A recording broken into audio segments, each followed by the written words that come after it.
ရုပ်ရှင်ကတိတ်ဆိတ်ငြိမ်သက်တဲ့ရက်ကွက်လေးတစ်ခုမှာစတင်ထားပါတယ်။အဲ့ဒီနေရာမှာဟန်နာလို့ခေါ်တဲ့ main ကလေးတစ်ယောက်ကသူမရဲ့အိတ်ခမ်းထဲမှာချဲလူတီးနေအောင်မြင်တွေ့ရမှာပေါ့။သူမရဲ့ပထွေးကတော့ကျန်းတဲ့လူတစ်ယောက်ဖြစ်ပြီးအရက်ပလင်းတစ်လုံးကိုလက်ကကင်ထိုင်သူမရဲ့အခန်းထဲဝင်လာကနှောက်ယှက်ပေးဖို့လုပ်နေပါတယ်။တစ်ချိန်တည်းမှာပဲသူမကိုအတင်းချက်လုပ်ဖို့ကြိုးစားလာပေမဲ့ဒီတစ်ခါမှာတော့ဟန်နာကသူ့ရဲ့ချင်းကပ်မှုကိုမခံတော့ပဲပြန်လဲခုခံလိုက်ပါတယ်။သူမကခြေထောက်နှစ်ဖက်နဲ့တွန်းထုတ်လိုက်ရတာနဲ့ပထွေးကချော်လဲပြီးလဲပင်းနဲ့ပန်းကိုထိမိကသွေးများစွာထွက်ကျလာပါတယ်။နောက်ဆုံးမှာတော့အန်နာဟာထိတ်လန့်တကြားနဲ့ကြည့်နေပထွေးရဲ့ကျမ်းမြေပေါ်မှာပဲတေဆုံးသွားပါတယ်။ခဏအကြာမှာရဲတွေရောက်လာပြီးအန်နာကိုဖမ်းဆီးသွားကြပါတယ်။ရဲစခန်းမှာသူမကိုစစ်ဆေးမှုတွေပြုလုပ်ခဲ့ပြီးမကြာခင်မှာပဲတရားရုံးတင်စစ်ဆေးပါတယ်။အန်နာကအပြစ်မရှိကြောင်းဝန်ခံခဲ့ပေမဲ့တရားသူကြီးကသူမကိုလူငယ်ပြုပြင်ရေးဌာနမှာနှစ်ပေါင်း၄နှစ်ကနေ9နှစ်အထိထောင်ဒဏ်ချမှတ်လိုက်ပါတယ်။ဒါကြောင့်အန်နာဟာအခြားလူငယ်အကျဉ်းသားတွေနဲ့အတူဘတ်စကားစီးပြီးဌာနကိုတည်သွားနေပါတယ်။ရောက်ရှိတဲ့အခါမှာအကျဉ်းသားတွေကအသေးရောက်လာတဲ့လူတွေကိုကြည့်ပြီးစူညံစွာကြိုဆိုကြပါတယ်။သူတို့ရောက်တာနဲ့ကင်းသမားတွေကထောင်ချင်းဝတ်စုံကိုဝတ်ခိုင်းပြီးမကြာခင်မှာပဲအကျဉ်းသားတစ်တွေကိုစူးစီးပြီး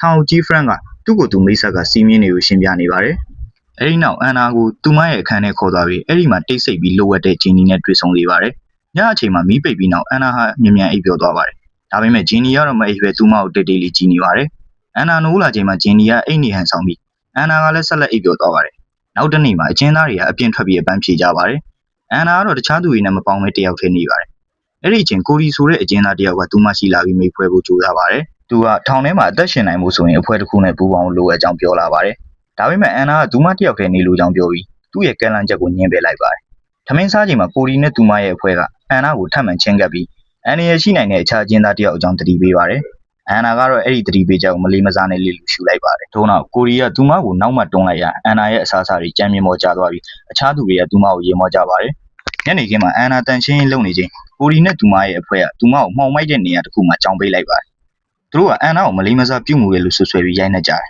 ။ကိုဒီကအန်နာကိုချိန်ချောက်ပြီးဒီအကြောင်းကိုတိုင်ကြရင်အန်နာရဲ့ရှိနိုင်တယ်လို့ပြောတယ်။ထွက်ခွာမသွားခင်ကိုဒီကသူမကိုနမ်းပြီးထပ်မံအဆက်ခွဲခဲ့ပါတယ်။ဒီဖြစ်ပျက်ကြောင့်အန်နာဟာတုံးလုပ်ပြီးဒဏ်ရာရရှိခဲ့ကဆေးရုံမှာကုသမှုခံယူရပါတယ်။ဒါပေမဲ့နောက်ဆက်တွဲဆိုးကျိုးတွေကိုကြောက်ရွံ့နေတဲ့အတွက်သူမတိုက်ခိုက်သူတွေရဲ့အမည်ကိုမဖော်ပြခဲ့ပါဘူး။သူနာပြုတယောက်ကတော့သူမရဲ့အခက်အခဲတွေကိုထောင်ကြီး friend နဲ့ဆွေးနွေးဖို့အကြံပြုပါတယ်။ဒါပေမဲ့အန်နာကသူမရဲ့အကာအကွယ်ရရှိဖို့ညှို့လင်းချက်နဲ့ friend ရုံးခန်းစီကိုတွားရောက်ခဲ့ပါတယ်။ဒါပေမဲ့ friend ကအခြေအနေကိုခွင့်ကောင်းယူပြီးသူမအပေါ်မလျော်ကန်တဲ့ချင်းကပ်မှုတွေပြုလုပ်ခဲ့ပါတယ်။အဲ့ဒီအဖြစ်အပျက်ကြောင့်စိတ်ထိခိုက်နေတဲ့အန်နာဟာသူ့ကိုညှင်းပယ်ပြီးမျက်ရည်များနဲ့အခန်းထဲကိုပြန်သွားပါတယ်။ဂျင်းနီကသူမရဲ့အခြေအနေကိုသတိပြုမိပြီး friend ကသူမကိုထိခဲ့သလားဆိုပြီးမေးပါတယ်။စိတ်ပြက်နေတဲ့အန်နာကတော့ထောင်ထဲကလူတိုင်းကိုမကောင်းတဲ့လူတွေလိုခံစားနေရတယ်လို့ပြောပါတယ်။ဂျင်းနီကတော့သူမကိုနားလည်ပြီးနှစ်သိမ့်ပေးဖို့ကြိုးစားပါတယ်။နောက်တစ်နေ့မှာအပြင်မှာအချိန်ဖြုံးနေစဉ်အန်နာဟာသူမကိုချင်းချောက်ဖို့ဘောလုံးနဲ့ခေါင်းကိုပစ်ခဲ့တဲ့မိန်းကလေးတယောက်ကိုသတိထားမိပါတယ်။အဲ့ဒီမိန်းကလေးထွက်သွားပြီးနောက်အန်နာရဲ့ဒေါသတွေထွက်လာပါတယ်။ဒါကြောင့်သူမကကိုဒီနဲ့သူမရဲ့ဂိုင်းစီကိုတိုက်ရိုက်သွတ်တွေးလိုက်ပါတယ်။အဖွဲ့ဝင်တယောက်ကသူမကိုတားဆီးလိုက်တာကြောင့်ချက်ချင်းရံပွဲတစ်ခုဖြစ်သွားပါတယ်။ဒါပေမဲ့ကင်းသမားတယောက်ဝင်ရောက်တားဆီးလိုက်တော့ရံပွဲကရပ်တန့်သွားတယ်။အဲ့ဒီအချိန်မှာအန်နာဟာကိုယက်တီဖို့ဆုံးဖြတ်လိုက်ပါတယ်။နောက်ပိုင်းမှာကိုရီကအန်နာကိုခွင့်ရတစ်ခုပေးဖို့ဆုံးဖြတ်လိုက်ပါတယ်။သူမကိုလေးစားမှုနဲ့ကာကွယ်မှုလိုချင်သူတို့ဂိုင်းထဲဝင်ပြီးသူတို့ပြောတာတွေကိုလိုက်နာရမယ်လို့ရှင်းပြပါတယ်။ဒါကြောင့်ကိုရီကအန်နာကိုတီးတန့်အခန်းတစ်ခုစီခေါ်သွားပြီးတော့တောက်စီရတစ်ခုကန်လန့်ပါတယ်။ပြီးတော့သူမကိုဂိုင်းထဲဝင်ရင်အခြားကျင်းသားတယောက်နဲ့ရံပွဲဝင်ရမယ်လို့ပြောပါတယ်။အန်နာကမလူလားပေမဲ့နောက်ဆုံးမှသဘောတူလိုက်ပါတယ်။သူမဟာမိန်းကလေးတယောက်စီသွားပြီးတိုက်ခိုက်လိုက်တာနဲ့ရံပွဲပြင်းထန်လာပါတယ်။မကြာခင်မှာပဲအချိန်ကြီးထိမ့်မရအောင်ဖြစ်လာပြီးကင်းသမားတွေဝင်ရောက်တားဆီးရပါတယ်။အပြစ်ပေးမှုအဖြစ်အန်နာကိုဝစ်စားတွေချုပ်မှောက်ခိုင်းပြီးအခန်းထဲမှာနိုင်ပေါင်းများစွာတယောက်တည်းခြုံနှောင်ထားပါတယ်။ပြစ်ဒဏ်ပြီးဆုံးပြီးနောက်အန်နာကို friend ရုံငန်းစီခေါ်သွားပါတယ်။ friend ကသူမကိုစောင့်ကြည့်နေတယ်ဆိုတာပြောပြီးသူ့အာဏာကိုသတိပေးပါတယ်။သူမအမိတ်မလိုက်နိုင်ရင်ပိုပြီးပြင်းထန်တဲ့ပြစ်ဒဏ်တွေရနိုင်တယ်လို့လည်းချိန်ချောက်ပါတယ်။နောက်ဆုံးမှာတော့ friend ကသူမကိုအတင်းကျပ်ဖိအားပေးပြီးအခွင့်ကောင်းယူလိုက်ပါတယ်။ဒီအဖြစ်အပျက်ကြောင့်အန်နာဟာအရန်ရှက်ရွံ့ပြီးစိတ်ထိခိုက်သွားပါတယ်။သူမရေချိုးခန်းထဲမှာသူ့ကိုယ်သူတန့်စင်ပြီးကြိုးစားရင်စိတ်မကောင်းမှုတွေကိုဖယ်ရှားဖို့ကြိုးစားပါတယ်။နောက်တစ်နေ့မှာအန်နာဟာကိုရီရဲ့ဂိုင်းနဲ့ဝင်ရောက်လိုက်ပါတယ်။အဖွဲ့ဝင်တယောက်ကသူမလက်မောင်းပေါ်မှာတတူထွေးပြီးဂိုင်းဝင်ဖြစ်ကြောင်းအမှတ်သားပြုပါတယ်။အခြားသူတွေထပ်သွားပြီးတဲ့နောက်ကိုရီကအန်နာနဲ့နှစ်ယောက်ထဲနေကျင်တယ်လို့ပြောပြီးသူမကိုဖိအားပေးပါတယ်။သူမကကာကွယ်ပေးမယ်လို့ကတိပေးပေမဲ့အဲ့ဒီကတိရောက်မှာအခြားရည်ရွယ်ချက်တွေပါဝင်နေပါတယ်။မကြာခင်မှာပဲကင်းသမားတယောက်ရောက်လာပြီးအန်နာကိုသူမရဲ့အခန်းထဲပြန်ခေါ်သွားပါတယ်။နောက်တစ်နေ့မနက်မှာအန်နာကိုသူမရဲ့မိခင်လာရောက်တွေ့ဆုံပါတယ်။ဒါပေမဲ့မိခင်ကသူမကိုအားပေးမဲ့အစားအပြစ်တင်ပြီးသူမပထွေးကိုရည်ရွယ်ချက်ရှိရှိတတ်ခဲ့တယ်လို့ဆွဆွဲပါတယ်။အန်နာကတော့အဖြစ်မှန်ကိုရှင်းပြဖို့ကြိုးစားပေမဲ့မိခင်ကနားမထောင်မဲ့သူမကိုရိုက်နှက်ပါတယ်။နောက်ဆုံးမှာတော့မိခင်ကသူမကိုတစ်သက်လုံးထောင်ထဲမှာပဲနေစေချင်တယ်လို့ပြောလိုက်ပါတယ်။ဒီတွေးဆုံမှုပြီးအန်နာဟာစိတ်ပြက်ပြီးကိုရီနဲ့သူမရဲ့ဂိုင်းစီကိုတွားတွေ့ပါတယ် ဒါပေမဲ့အဲ့ဒီအချိန်မှာပဲအရင်ကရန်ပစ်ခဲ့တဲ့ main ကလေးတယောက်ဓာတ်နဲ့အန်နာကိုလိုက်ရှာနေပါတယ်။မကြာခင်မှာပဲရန်ပွဲကြီးတစ်ခုဖြစ်ပွားပြီးအကျဉ်းသားတွေအများကြီးပါဝင်လာပါတယ်။ကင်းသမားတွေဝင်ရောက်ပြီးထိန်းချုပ်ပြီးနောက်အန်နာကိုထပ်မံ Frank ရုံငန်းစီကိုခေါ်သွားပါတယ်။ Frank ကကင်မရာမှတ်တမ်းတွေကိုကြည့်ပြီးအန်နာကိုရန်ပွဲဖန်တီးရလို့ဆွဆွဲပါတယ်။ပြီးတော့သူမကိုမူရစ်စီးတွေပါတဲ့အရာတစ်ခုသုံးဖို့လှည့်စားပါတယ်။အန်နာစိတ်ရှုပ်ထွေးသွားတဲ့အချိန်မှာ Frank ကထပ်မံခွင့်ကောင်းယူလိုက်ပါတယ်။အန်နာကသူမရဲ့အခန်းထဲကိုပြန်ရောက်တဲ့အခါသူမရဲ့အပြုအမူတွေသိသိသာသာပြောင်းလဲသွားပါတယ်။သူမဒေါသတွေထွက်နေပြီးဂျင်းနီအပေါ်ကိုပါရိုက်နှက်လိုက်ပါတယ်။အဲ့ဒီအခြေအနေကြောင့်ကင်းသမားတစ်ယောက်က Frank စီသတင်းပို့လိုက်ပြီး Frank ကတော့ဒီအခြေအနေကိုထပ်မံခွင့်ကောင်းယူလိုက်ပါတယ်။အန်နာဟာတဖြည်းဖြည်းပိုပြီးထိမ့်မရအောင်ဖြစ်လာပြီးပြဿနာတွေဇက်တိုက်ဖြစ်ပေါ်လာပါတယ်။အခြေအနေတွေပုံမှုဆိုးရလာတဲ့အချိန်မှာအန်နာဟာရေချိုးခန်းထဲမှာသူမကိုတိုက်ခိုက်ခဲ့တဲ့မိန်းကလေးနဲ့ထပ်မံရင်ဆိုင်တွေ့ဆုံပါတယ်။ဒီတစ်ခါမှလည်းရန်ပွဲရမြင်မြန်ဆက်ဆံပြင်းထန်လာပါတယ်။နောက်ဆုံးမှာတော့ကင်းသမားတွေအောင်တန်ရာရတဲ့အထိဖြစ်လာပြီးအထူးတပ်ဖွဲ့ဝင်တွေဝင်ရောက်ထိန်းချုပ်ရတဲ့အခြေအနေအထိပြင်းထန်သွားပါတယ်။အန်နာကိုထပ်မံတယောက်တည်းချုံနှောင်ထားလိုက်ပါတယ်။အချိန်နဲ့ငယ်ကြာပြီးနောက်သူမပြန်လွတ်လာတဲ့အခါကိုရီကသူမစီလာပြီးဂျင်းနီရဲ့ရှေ့မှာတင်သူမကိုလောင်ပြောင်ပါတယ်။အဲ့ဒီအခါအန်နာကကိုရီကိုရင်ဆိုင်ပြီးသူတို့နှစ်ယောက်ဟာမိတ်ဆွေလည်းမဟုတ်ရန်သူလည်းမဟုတ်ဘူးလို့ပြောလိုက်ပါတယ်။ပြီးတော့သူမကိုတယောက်တည်းထားခဲ့ဖို့ပြောလိုက်ပါတယ်။ကိုရီထွက်သွားပြီးနောက်ညအချိန်မှာဂျင်းနီကအန်နာနဲ့အတူနေပြီးသူမကိုနှစ်သိမ့်ပေးပါတယ်။ဒီအခါမှာသူတို့နှစ်ယောက်ကြားဆက်ဆံရေးနည်းနည်းလေးပြန်လည်နှွေးထွေးလာပါတယ်။နောက်တစ်နေ့မှာဂျင်းနီကအန်နာကိုမူးယစ်ဆေးမသုံးဖို့တားဆီးဖို့ကြိုးစားပါတယ်။ဒါပေမဲ့အန်နာကနားမထောင်ပဲတခြားမိန်းကလေးတွေနဲ့အတူသွားပြီးမူးယစ်ဆေးသုံးဖို့ကြိုးစားပါတယ်။အဲ့ဒီအချိန်မှာကိုရီရောက်လာပြီးသူမကိုရက်ဖို့တောင်းဆိုပါတယ်။ဒါကအန်နာကိုပို့ပြီးစိတ်နှောက်ယှက်ဖြစ်စေပြီးသူမဒေါသထွက်အောင်အော်ဟစ်လိုက်ပါတယ်။အဲ့ဒီကနေစပြီးရုံရင်းဆန်ကမှုထပ်မံဖြစ်ပေါ်လာပါတယ်။အခြေအနေပြင်းထန်လာတာကြောင့်အထူးတပ်ဖွဲ့ဝင်ထပ်မံဝင်ရောက်ထိန်းချုပ်ရပါတယ်။ Frank ကရောက်လာပြီးအခြေအနေကိုထိန်းသိမ်းဖို့ကြိုးစားနေချိန်မှာအန်နာဟာကွဲနေတဲ့ပလင်းတစ်လုံးကိုကန်ပြီးကိုထိခိုက်အောင်လောက်မယ်လို့ချိန်ချောက်ပါတယ်။သူမပလင်းကိုမလွတ်ဖဲရက်တည်နေချိန်မှာကင်းသမားတစ်ယောက်ကယူဖို့ကြိုးစားပါတယ်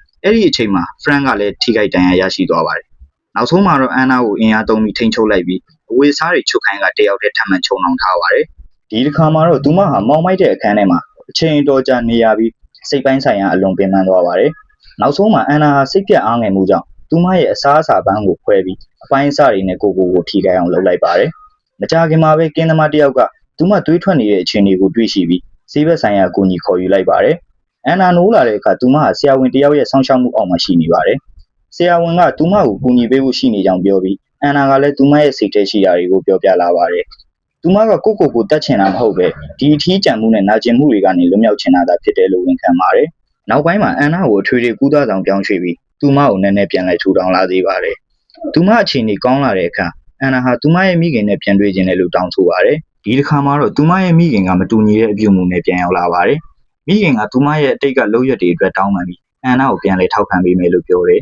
။ဒါကအန်နာအတွက်မျှော်လင့်ချက်အသစ်တစ်ခုဖြစ်လာပါတယ်။အန်နာဟာမျှော်လင့်ချက်အသစ်တွေပြန်လဲရရှိလာတဲ့အချိန်မှာပဲFrank ကသူမကိုသူ့ရဲ့ရုံးခန်းကိုထပ်မံခေါ်ယူလိုက်ပါတယ်။သူကအန်နာဟာပြန်လဲကောင်းမွန်လာပြီလို့ပြောပြီးသူ့ရဲ့စကားတွေကိုယုံကြည်စေခြင်းပါတယ်။ဒါပေမဲ့အန်နာကတော့သူမအပေါ်မှာယုံကြည်မရှိတော့ပါဘူး။အခန်းထဲကိုပြန်ရောက်လာတဲ့အခါအန်နာဟာသူမရဲ့ဘဝကိုပြောင်းလဲဖို့လိုကြောင်းခံစားမိလာပါတယ်။ဒါကြောင့်သူမကသူမရဲ့လက်မောင်းပေါ်ကဂိုင်းတက်တူကိုဖယ်ရှားလိုက်ပါတယ်။ဂျင်းနီကလည်းအန်နာကိုဆက်လက်အားပေးပြီးသူမဘက်ကရက်တည်ပေးပါတယ်။ထမင်းစားချိန်မှာကိုရီနဲ့သူမရဲ့ဂိုင်းကအန်နာကိုအလောင်ပြောင်ပြီးသူမကိုတယောက်တည်းဖြစ်နေစေဖို့ကြိုးစားကြပါတယ်။ဒါပေမဲ့အန်နာကတော့ဒီတစ်ခါမှမတုံ့ပြန်တော့ပဲတိတ်လေးတီးခံလိုက်ပါတယ်။ညအချိန်မှာကင်းသမားတစ်ယောက်ကအန်နာကိုတီးတန့်အခန်းတစ်ခုစီခေါ်သွားပါတယ်။အဲဒီအချိန်မှာ Frank ဟာသူမရဲ့ချဲလိုဂိုင်းထားပြီးစောင့်နေပါတယ်။သူမကအန်နာကိုထောင်အတွင်းမှာကျင်းပမဲ့အရေးချင်းပြပွဲမှာပါဝင်ဖို့အခွင့်အရေးပေးပါတယ်။အစပိုင်းမှာအန်နာတွန်းဆုတ်နေခဲ့ပေမဲ့နောက်ဆုံးမှာတော့သဘောတူလိုက်ပါတယ်။ပြိုင်ပွဲနေ့မှာအန်နာဟာချဲလိုကိုစိတ်နှစ်ပြီးတီးခတ်ပါတယ်။သူမရဲ့ဂီတတန်တွေကလူတွေကိုဆွဲလန်းစေပြီးသူမကိုခဏတာအေးချမ်းမှုပေးစွမ်းပါတယ်